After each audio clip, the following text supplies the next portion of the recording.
오늘은 불기 1569년 을사년 부처님 오신 날입니다. 여느 때는 이렇게 거창하게 의식을 했는데 살아가면서 보니까 소박하고 간소하게 사는 삶이 수행자의 삶이 아닌가 이런 생각이 들어서 간소하게 했습니다. 어제 조선일보에 이런 기사가 떴다고 그럽니다.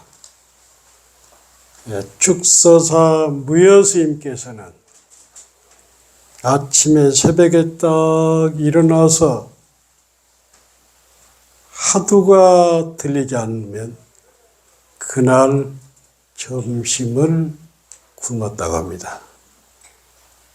한국의 대표적인 선사인데 본인이 이렇게 참선 공부를 하는데 하두가 새벽에 일어나는데 안 들리더래요. 그래서 선방에 가서 자복에 앉아서 자선을 하면서 하두를 늘 일깨우면서 살았다고 그래요. 평범한 말 같지만은 굉장히 가슴을 울리는 얘기 같아요. 법정 스님이 서울에 계시다가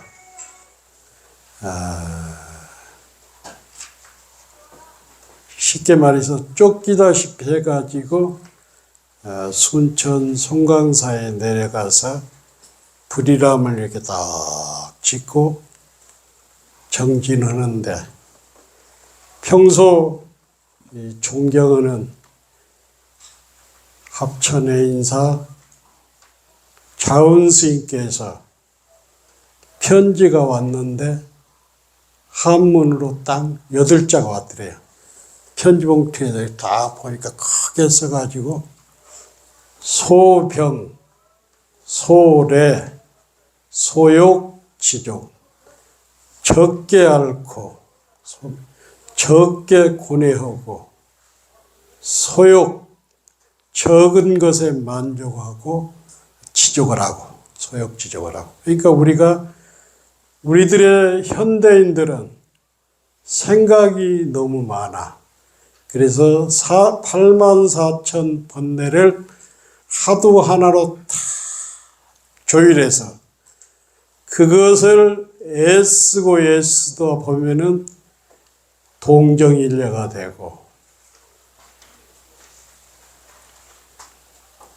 몽중일례가 되고 오묘일가 돼서 부처님으로 출현한다고 그래요. 요즘 명상의 시대를 맞아서 우리 대한불교 조계정에서도 선명상이라는 이름으로 굉장히 그 포교를 많이 하고 있는데, 지난번에 부처님 모신 날 전야제 조계사 앞을 갔는데 참하시는 것도 참명상, 운동하는 것도 운동명상, 명상이 이렇게 대세를 이루고 있는 거라. 근데 저는 늘 우리의 선명상은 정체성이 없다. 출현이 불분명하다. 그리고 서양에서 하는 선명상은 적적은 있는데 성성이 없다. 우리들의 깨달음은 성성적적 속에 정에만 빠져도, 성성에만 빠져도 안 되고, 성성적적이 조화를 이뤘을 때 그 깨달음이 통정일려가 되고, 몽중일려가 되고, 오묘일려가 이렇게 되는 거예요. 그래서 나는 방송이나 법회 때 총문에 선명상을 가감하게 공격을 했던 사람이라. 그래서 우리는 부처님 이래 쭉 내려오는, 그리고 달마 스님부터 육조해가 고려때 보조국사, 서산 스님, 경엄망고로 내려오는 가나선 수행법이 있고, 이 하두선을 통해서 많은 조사와 부처가 출현했는데, 우리 총문에서는 가나선은 너무 어려우니까 선명상이 디딤돌이 돼가지고 가나선을 공부하는 게 좋겠다. 그런데 영진 스님도 조계사 법문에서 디딤돌 없이 어쩌서 무락에서 이먹고 디딤돌이 필요 없이 바로 선정의 가나선에 들 수 있는 정말 우수한 가나선 수행법이 있는데 왜 쓸데없이 디딤돌이 있을까 하면서, 그래도 우리 불자님처럼, 우리 포문사 신도님처럼 평소에 가나선 공부, 참선 공부를 했기 때문에 이런 분들은 쉽게 수용이 되고 공부를 할 수 있지만은,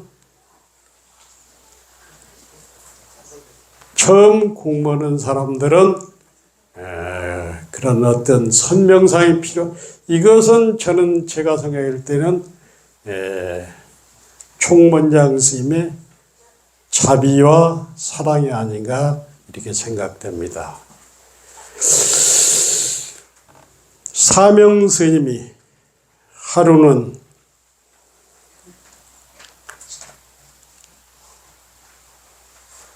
서산 스님을 찾아갔어요.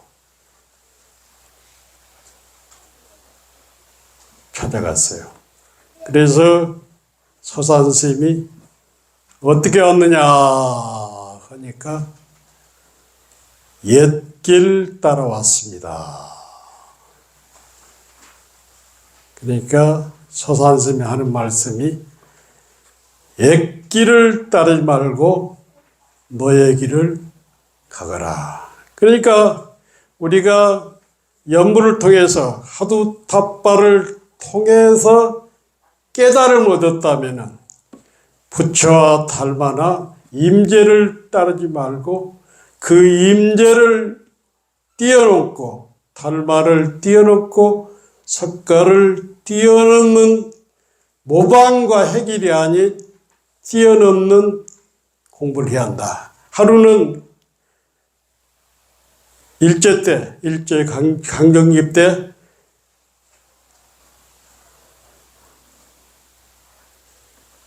법정스님의 은사 효봉스님이 평양에서 판사를 했어.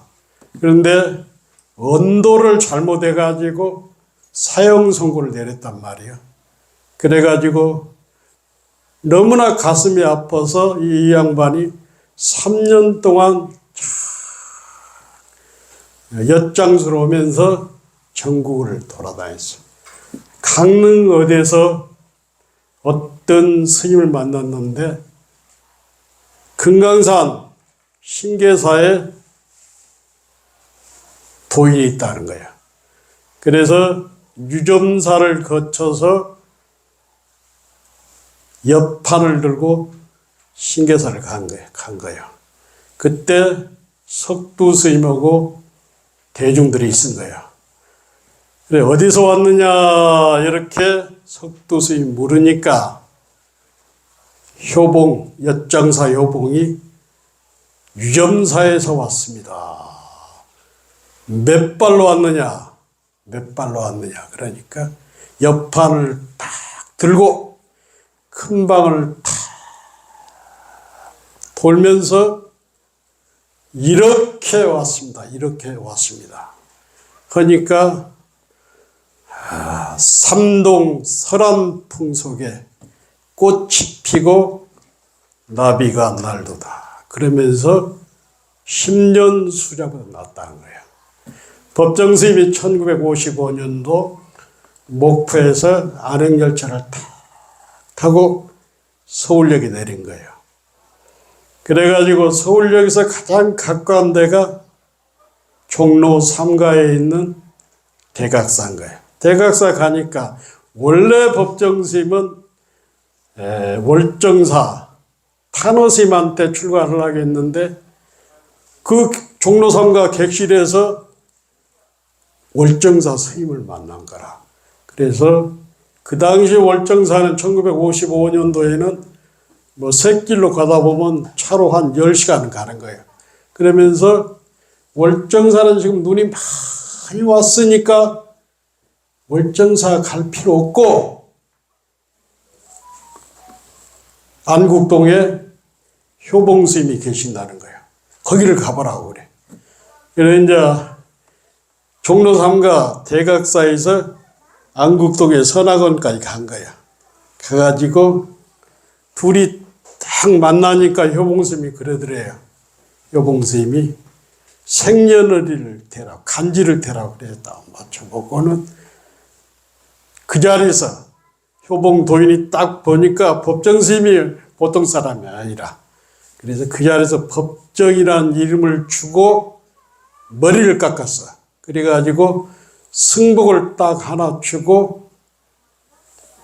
주니까 법정스님이 효봉스님이 준 승복을 입고 종로바닥을 한번 쫙 해가지고 선악을 온 거야. 스님들이 막 보고는 효봉스님 보고는 10년 선사보다 낫다는 거예요. 그래서 법정스님을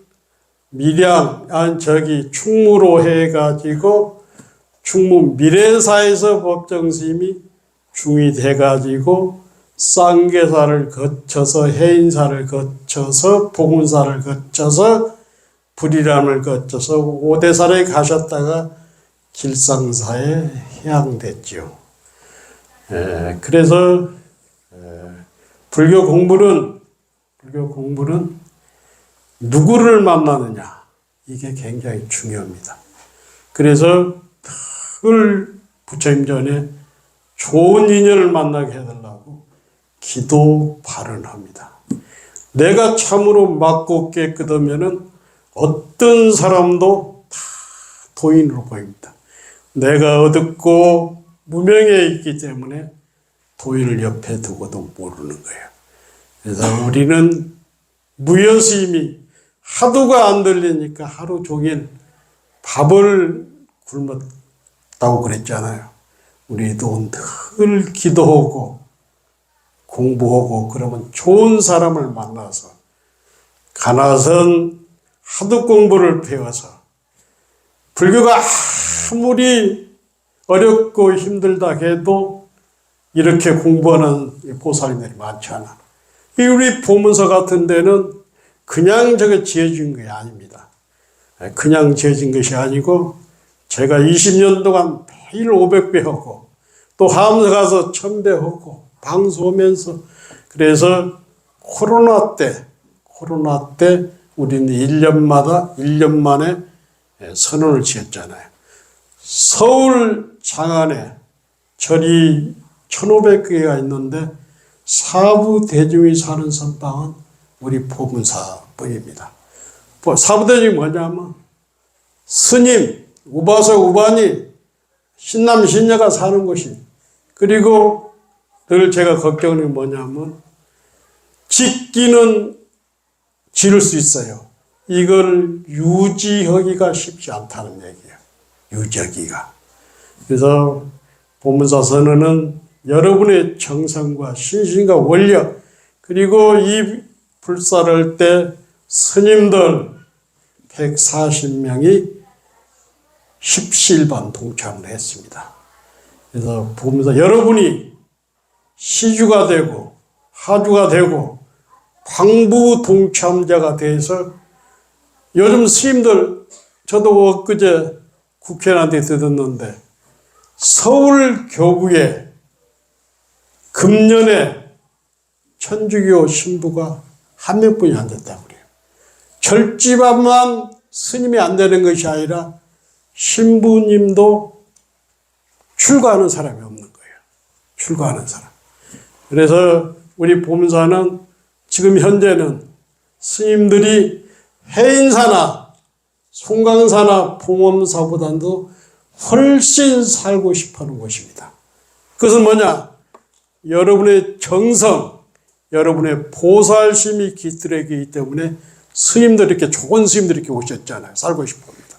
이것을 꾸준히 유지하려면은 비록 시간과 인연 때문에 선방에는 못 오시지만 후원에 방부를 드려주고 후원 애호자가 돼야 합니다. 그래서 스님들이 오시면은 충분히 공부할 수 있게 뒷바라지라고 그 인연으로 시민선방도 잘 운영돼서 내년 내후년에는 세계에서 가장 여법한 돈이 나는 그런 선방을 여러분들과 함께 보문선언을 만들어 보시면 어떻습니까? 좋죠? 박수 쳐야죠. 그렇게. 그래서 절대 이 공부는 망설이지 말고 시간 일주일에 한 번, 일주일에 두 번, 한 달에 몇 번 나오더라도 꼭 방부를 들으셔서 보문사 선언이, 사부대중 선언이 도인이 출연하고 한국 불교를 이끄는 선지식이 늘 출연하는 그런 아름다운 도락이 되도록 저희들은 원을 세우겠습니다.